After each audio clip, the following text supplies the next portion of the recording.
има ефект секако за таму и конкретните лица има реперкусии по нив за нивните активности во САД.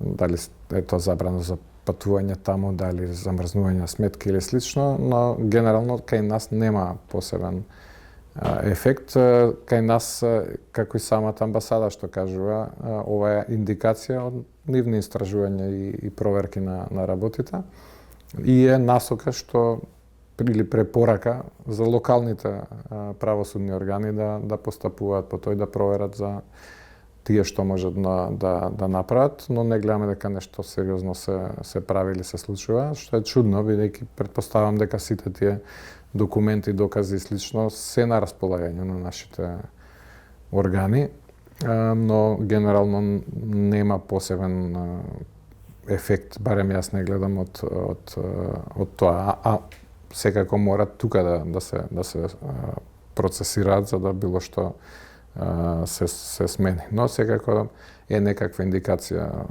или како што рековте, порака од пријателите од САД за нивните согледувања како стојат работите. Проблемот би рекол е што обично тоа доаѓа од после извршување на политички функции, а не додека се прават тие работи.